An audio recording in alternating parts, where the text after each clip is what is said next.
Hello friends, once again you are welcome on my channel Raj Grammar Center.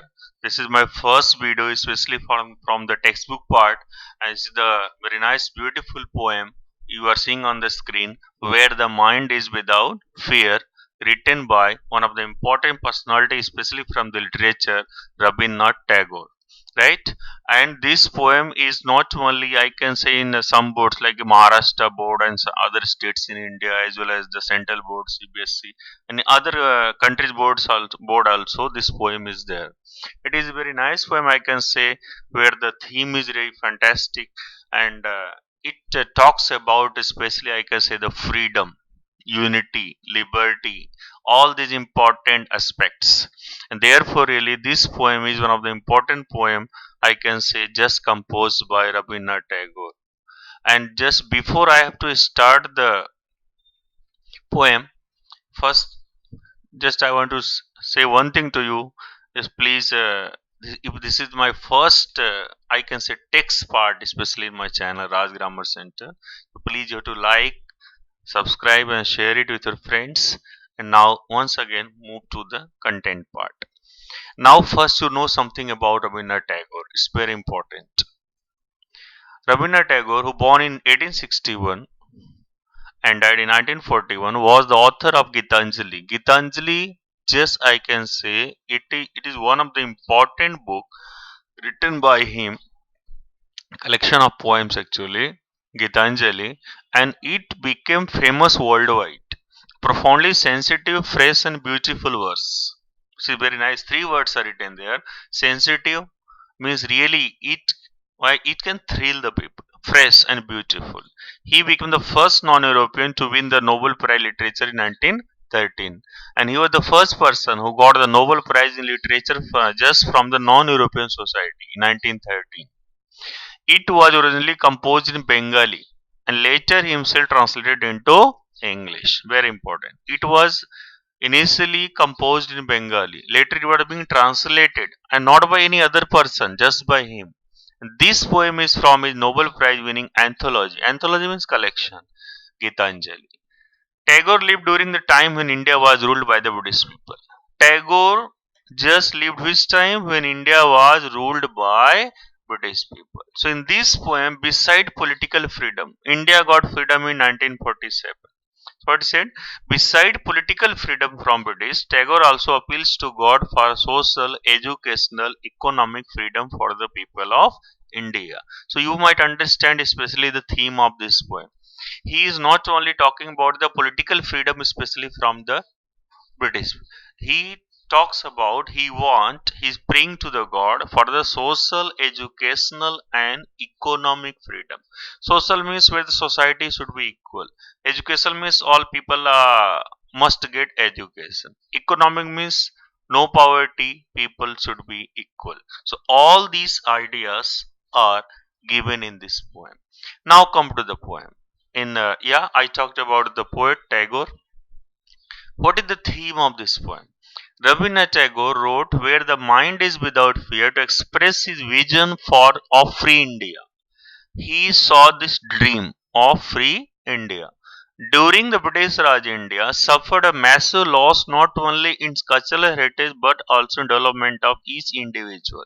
So during the British time, British rule, Raj rule, India suffered a massive means too much loss not only in the cultural heritage means its culture was somewhere affected, and but also the development of each individual means all people were just affected by that rule, and society was divided on the basis of caste, creed, race and region.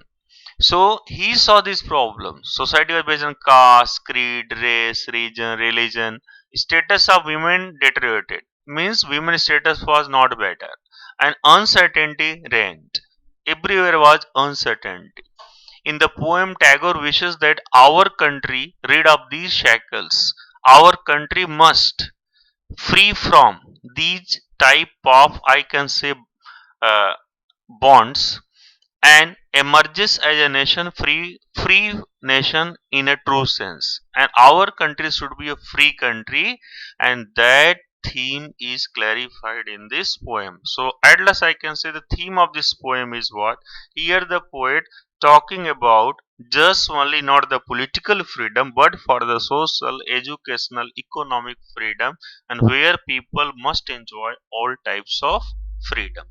Now see the poem. First thing that this poem is not in stanza form. It is a free verse poem. But it is in parts. I can say three parts are there. So I made slide also in three parts. Now come to the poem. Where the mind is without fear and the head is held high, where knowledge is free, where the world has not been broken up to into fragments by narrow domestic wall. What the poet is saying? What the poet is saying that I can say just he is appealing to the God. He requesting to the God. Where the mind is without fear, he expecting that, he dreaming that I want that type of country where the mind is without fear. Here the all people should feel freedom. Mind means here the all people I can say. The minds of all these countrymen should be free from any type of fear and their head should be held high. Means they should be confident, there should be no fear at all, and they should be able to just enjoy a free life where they can talk with the other person with respect. What is written there? Head is held high. If you'll see the figure of speech, head is held high, that is the alliteration because H letter is repeated three times. Where knowledge is free, where the education will be given to all people, all children must get education. That is the dream of poet. Here I can say Rabindranath Tagore wishes are here, especially for his country, that I want these things in my country. Where the world has not been broken up into fragments. I've written meanings also. Okay, fragment means parts. Our country, our people, where the whole world not been broken into fragments by narrow domestic wall. People should not be divided, they should not fight on the silly regions. See the narrow domestic walls, the glossary meaning I have written: division on the basis of religion, caste, class and color. People should not be divided on the name of religion, caste, class, color, because these things somewhere stop the progress, especially in the world. So therefore he is requesting to the God, he is appealing to the God, people minds should be without any fear, they should live a respectful life with dignity, knowledge should be free, society will not be divided into different parts. Now see the second part. Where word come out from the depth of truth, where tireless striving stretches its arm towards perfection, where the clear stream of reason has not lost its way into the dreary desert and sand of dead habit.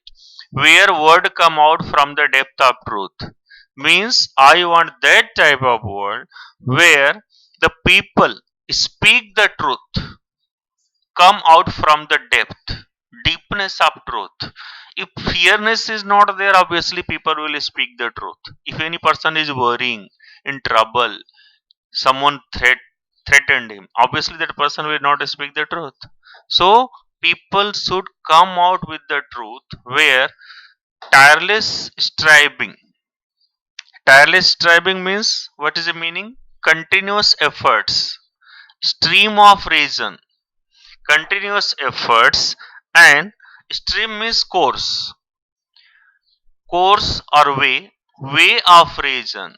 Here the reason is here used especially for what? Just what I'm saying, water. Where the course of water has not lost its way. Nice comparison is here. Okay, where the thinking, here the thinking of the people, like the course of the water, has not lost its way into the dreary desert sand of dead habit. Try to understand, this is a little bit typical line. I want that type of country where people thinking should not be diverted. See what it is, stream of region. What is the first meaning here? The course of the water should not be diverted, not lost its way. Like if the river is flowing, if the water is flowing in the straight direction, suddenly stoppage is there, mountain is there, what will happen? The water will turn. Same here, what the poet is saying, that flow of the course of the water should not lose its way. Second meaning, people's thinking should not be lost. Where? Second line, in the dreary desert. Dreary means gloomy, sad desert. Like river water, if it is coming closer to the desert area, obviously the water will disappear, river will dry. So thank God, people thinking, intelligent people, they have not lost its way into the dreary desert, signed of dead habit. And this dreary desert is compared with the what? Dead habit. Dead habit means old customs, means people who are thinking, who are doing hard work, who are scientific attitude people, they have not lost its way. Otherwise, everything might disappear. They have not lost its way, and therefore they are away from the old customs, old traditions, old belief. Because if the people are believing on the old traditions too much, automatically their thinking will be affected. What the poet is saying, like the course of the water, which has not lost its way into the gloomy desert. Okay, not lost its way into the gloomy desert means just that not that has not entered, especially in the desert where the water might dry. And second meaning, where the people have not lost the thinking due to the old belief. And if we'll, yeah, for the students, for the teachers both, regarding the figure of speech, they might understand here that metaphor, yeah, personification is here. Not personification, yeah, stream of reason. It is nice comparison. It is a metaphor is here. And why metaphor? I am saying okay, I am clarifying here. Metaphor because here the reason is compared with the water.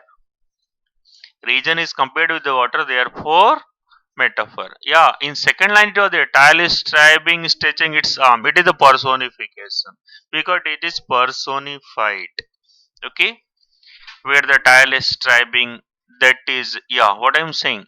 Tile is striving meaning what I gave you, just efforts, they are personified. So in second line, personification, tile stabbing stretches its arms, it is personified. And this line, metaphor, dreary desert, sand of dead habit, once again metaphor, because here desert is compared with the habit.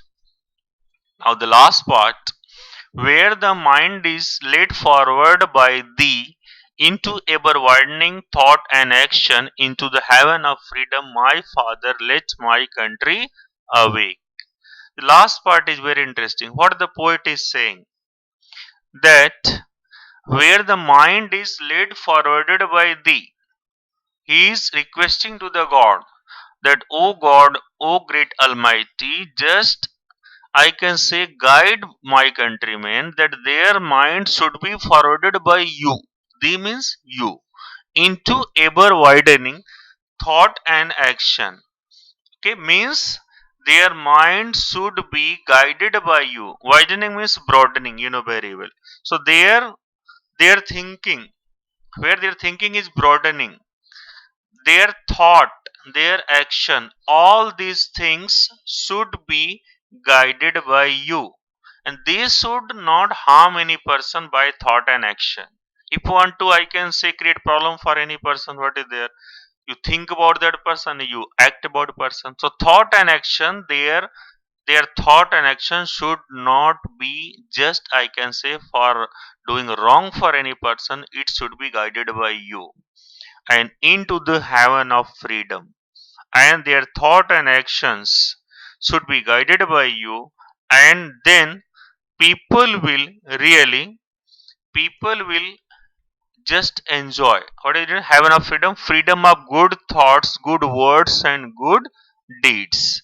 And he's addressing to the God that all countrymen, just they should enjoy the heaven of freedom, good thoughts, feeling, good words, good ideas, their good works. And my father, Father word here used for the God. He's addressing. Once again, figure of speech apostrophe. Apostrophe. Apostrophe means we're addressing someone. Let my country awake. So he requesting to the God that, oh God, please awake all countrymen, just who are just not, I can say, thinking about the problems of the people. He want to awaken people. And last he is saying that, oh God, just I want not only political freedom, I want freedom of all types, social, political, and cultural, economic, all types. So I hope now this poem is clear to you, and just I try to clarify each and everything. And once again, I am saying thanks for watching my channel, Raj Grammar Center. Still, if you have not just not liked and subscribed my channel, please like it, subscribe it, and share with your friends and with your different social media groups. Thanks a lot. Thank you. God bless you.